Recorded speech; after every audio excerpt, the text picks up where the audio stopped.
নমস্কার বন্ধুরা, তোমাদের সবাইকে স্বাগত জানাই জিকে পয়েন্ট 365 ইউটিউব চ্যানেলের আরও একটি নতুন ভিডিওতে। আজকে আমরা আলোচনা করব WBP, KP, WBP SI, constable প্রভৃতি এক্সামের জন্য গুরুত্বপূর্ণ কিছু জিকে প্রশ্নের উত্তর নিয়ে। প্রত্যেকটি প্রশ্নের উত্তর কিন্তু ভীষণ গুরুত্বপূর্ণ এবং ব্যাখ্যাসহ আলোচনা থাকবে, সেই কারণে একটু স্কিপ না করে তোমরা পুরো ভিডিওটা দেখো। এই রকম ভিডিও আমাদের চ্যানেলে কিন্তু প্রতিদিন সন্ধ্যাবেলা হচ্ছে, তোমরা চাইলে সেই মক টেস্টে অংশগ্রহণ করতে পারো।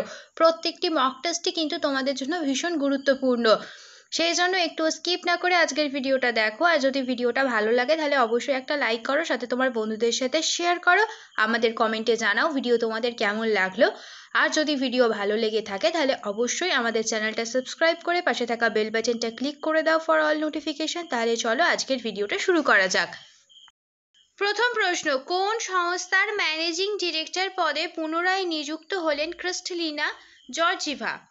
তোমরা যদি উত্তরটা জানো তাহলে কিন্তু আমাদের কমেন্টে জানাও, সঠিক উত্তর হয়েছে কিনা তোমরা মিলিয়ে দেখো। এই প্রশ্নটা কিন্তু খুব গুরুত্বপূর্ণ। সঠিক উত্তর এখন এখানে হয়ে যাবে আইএমএফ। আইএমএফ এর হেডকোয়ার্টার কোথায় অবস্থিত? আইএমএফ এর হেডকোয়ার্টার আছে ওয়াশিংটনে, আর আইএমএফ প্রতিষ্ঠা হয়েছে 1945 সালের 27শে ডিসেম্বর। চলো পরের প্রশ্নটা দেখি। পরের প্রশ্ন হচ্ছে, টি-20 ক্রিকেটে 500টি ছক্কা মারা প্রথম ভারতীয় ক্রিকেটার হলেন কে? টি-20 ক্রিকেটে 500টি ছক্কা মারা প্রথম ভারতীয় ক্রিকেটার হলেন রোহিত শর্মা। পরের প্রশ্ন দেখি, কোন দেশের নতুন প্রধানমন্ত্রী পদে নিযুক্ত হলেন শেখ আহমেদ আব্দুল আল আহমেদ আল সাবা? নামটা দেখো অনেকটাই বড়। সঠিক উত্তর যদি তোমরা জানো তাহলে আমাদের কমেন্টে জানাও। সঠিক উত্তর হয়ে যাবে অপশন বি, কুয়েত। কুয়েতের নতুন প্রধানমন্ত্রী পদে নিযুক্ত হলেন শেখ আহমেদ আব্দুল্লাহ আল আহমেদ আল সাবা। পরের প্রশ্ন দেখি, গ্লোবাল ফরেস্ট ওয়াচের রিপোর্ট অনুযায়ী 2000 সাল থেকে ভারত মোট কত বিলিয়ন হেক্টর বনভূমি হারিয়েছে? ঠিকই শুনেছ, কত মিলিয়ন হেক্টর বনভূমি হারিয়েছে এটাই প্রশ্ন। সঠিক উত্তর এখানে হয়ে যাবে 2.33 মিলিয়ন হেক্টর বনভূমি কিন্তু ভারত হারিয়েছে। পরের প্রশ্ন, সিয়াচেন হিমবাহ কোন পর্বতমালায় অবস্থিত? এটা খুব সোজা প্রশ্ন, আর এই প্রশ্নটা কিন্তু অনেকবার এক্সামে এসেছে। সিয়াচেন হিমবাহ কিন্তু কারাকোরাম পর্বতমালায় অবস্থিত। অপশন বি হয়ে যাবে সঠিক উত্তর। পরের প্রশ্ন, মানুষের কত জোড়া লালা গ্রন্থি আছে? সঠিক উত্তর হয়ে যাবে 3 জোড়া লালা গ্রন্থি আছে। পরের প্রশ্ন, পশ্চিমবঙ্গের কোন শহরকে উত্তর পূর্ব ভারতের প্রবেশদ্বার বলা হয়? এটা খুব ইম্পর্টেন্ট প্রশ্ন, অনেকবার পরীক্ষায় এসেছে আর খুব সোজা প্রশ্ন। সঠিক উত্তর হয়ে যাবে শিলিগুড়িকে বলা হয় উত্তর পূর্ব ভারতের প্রবেশদ্বার। এবার আমরা এইরকম আরো কিছু গুরুত্বপূর্ণ শহরের নাম, উপনাম আমরা দেখে নিই। অমৃতসরকে বলা হয় স্বর্ণ শহর, মাদুরাইকে বলা হয় দক্ষিণ ভারতের কাশী বা উৎসবের শহর, আহমেদাবাদ ভারতের ম্যানচেস্টার, কোয়েম্বাটুর দক্ষিণ ভারতের ম্যানচেস্টার।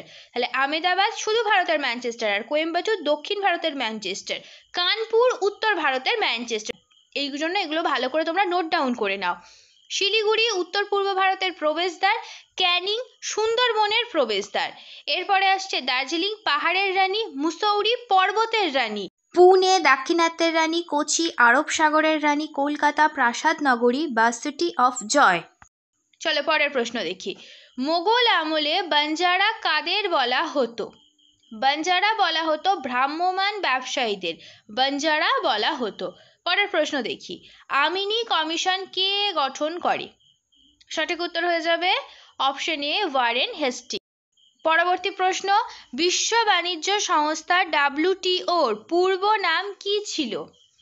ডাব্লিউটিওর পূর্ব নাম ছিল গ্যাট, GATT, গ্যাট ছিল ডাব্লিউটিওর পূর্ব নাম। পরের প্রশ্ন দেখি। পরের প্রশ্ন হচ্ছে, আমার জীবন আমার বাণী উক্তিটি কার? এই উক্তিটি তোমরা যদি এই উত্তরটা জেনে থাকো তাহলে অবশ্যই কিন্তু আমাদের কমেন্টে জানাও। এটা খুব সোজা প্রশ্ন, আর এই প্রশ্নটা কিন্তু খুব ইম্পর্টেন্ট, অনেকবার পরীক্ষা এসেছে। এই প্রশ্নের সঠিক উত্তর হয়ে যাবে মহাত্মা গান্ধী। এবার চলো কিছু গুরুত্বপূর্ণ ব্যক্তিদের বাণী আমরা দেখে নিই। ভারত ভারতীয়দের জন্য বলেছিলেন দয়ানন্দ সরস্বতী। আরাম হারাম হে বলেছিলেন জওহরলাল নেহেরু। জয় জওয়ান জয় কিষান লাল বাহাদুর শাস্ত্রীর উক্তি। তারা চেয়েছিল রুটি, পেয়েছিল পাথরের টুকরো। লালা লাজপত রায়ের বাণী এটি। জাতীয় কংগ্রেস হলো 3 দিনের তামাশা। অশ্বিনী কুমার দত্তের আজ বাংলা যা ভাবছে আগামীকাল সারা ভারতবর্ষ তা ভাববে, এটা বলেছিল গোপালকৃষ্ণ গোখলে। মন্টেগু চেমসফোর্ড সংস্কার দাসত্বের পরিকল্পনা, এই উক্তিটি ছিল অ্যানি বেসান্তের। মেরা ভারত মহান হে রাজীব গান্ধী। গরিবি হটাও ইন্দিরা গান্ধী। সাম্রাজ্যবাদ কো নাশ হো ভগৎ সিং। মারো ফিরিঙ্গি কো মঙ্গল পাণ্ডে। পূর্ণ স্বরাজ বলেছিলেন জওহরলাল নেহেরু, আর ইনকলাব জিন্দাবাদ বলেছিলেন ভগৎ সিং। পরের প্রশ্ন দেখা যাক, সমুদ্র জলের গড় লবণত্ব কত? সঠিক উত্তর হয়ে যাবে 3.5%। পরের প্রশ্ন, রিঙ্গিট কোন দেশের প্রচলিত মুদ্রা? এই প্রশ্নের উত্তরটা যদি তোমরা জানো তাহলে কমেন্টে অবশ্যই আমাদের জানাও। সঠিক উত্তর হয়ে যাবে মালয়েশিয়া। তো এবার এই রকম কিছু দেশের মুদ্রার নাম আমরা দেখে নিই। ভুটানের মুদ্রার নাম হচ্ছে গুলট্রাম। মায়ানমারের হচ্ছে কিয়াত। ইসরায়েলের মুদ্রার নাম হচ্ছে সেকেল। ফিলিপিন্সের মুদ্রার নাম পেসো। থাইল্যান্ডের হচ্ছে বাথ। জাপানের ইয়েন। বাহরাইনের দিনার। এছাড়াও সৌদি আরবের রিয়াল, সুইডেনের ক্রোনা, সুইজারল্যান্ডের ফ্রি বা ফ্রাঙ্ক। ঠিক আছে, এইগুলো কিন্তু তোমরা নোট ডাউন করে নাও, এগুলো কিন্তু খুব ইম্পর্টেন্ট, প্রত্যেকটি এক্সামে এইরকম তোমরা প্রশ্ন পাবেই। চলো পরের প্রশ্ন দেখি, দেশ পত্রিকার সাথে কার নাম যুক্ত? দেশ পত্রিকার সাথে কার নাম যুক্ত? সঠিক উত্তর হয়ে যাবে অপশন সি, সাগরময় ঘোষের নাম যুক্ত দেশ পত্রিকার সাথে। পরের প্রশ্ন, লোকসভায় কেন্দ্রশাসিত অঞ্চলগুলির সর্বোচ্চ সদস্য সংখ্যা কটি? সঠিক উত্তর হয়ে যাবে 20টি। পরের প্রশ্ন দেখি, চরিত্রহীন উপন্যাসটির ঔপন্যাসিক কে? তোমরা এই প্রশ্নটার উত্তর জানলে অবশ্যই আমাদের কমেন্টে জানাও, আর চেক করো তোমাদের উত্তরগুলো ঠিক হচ্ছে কিনা। সঠিক উত্তর হচ্ছে অপশন বি, শরৎচন্দ্র চট্টোপাধ্যায়। চলো পরের প্রশ্ন দেখে নিই, রামচরিতের রচয়িতা কে? সঠিক উত্তর এখানের মধ্যে হয়ে যাবে সন্ধ্যাকর নন্দী। এবার তুলসী দাসের লেখা বইয়ের নাম রামচরিত মানস। শুধু রামচরিত লিখেছেন সন্ধ্যাকর নন্দী, তুলসী দাস লিখেছেন রামচরিত মানস, এটা ভালো করে কিন্তু তোমরা মনে রাখবে। কীর্তিবাস লিখেছেন বাংলার রামায়ণ। অশ্বঘোষ লিখেছেন বুদ্ধচরিত। এছাড়াও আরও দেখি কয়েকটি গুরুত্বপূর্ণ গ্রন্থ ও তাদের রচয়িতার নাম। পঞ্চসিদ্ধান্তিকা লিখেছেন বরাহমিহির। দশকুমার চরিত লিখেছেন দণ্ডিন। বৃহৎ কথা লিখেছেন গুণাঢ্য। স্বপ্নবাসব দত্তা লিখেছেন ভাস। কিরাতার্জুনিয়াম লিখেছেন ভারভি। প্রিয়দর্শিকা লিখেছেন হর্ষবর্ধন। সপ্তশতী লিখেছেন গোবর্ধন। পরের প্রশ্ন দেখি, আবুল ফজল কোন সম্রাটের সভাসদ ছিলেন? সঠিক উত্তর হয়ে যাবে আকবর। এবার আমরা কিছু গুরুত্বপূর্ণ সম্রাটদের সভাসদের নাম জেনে নিই।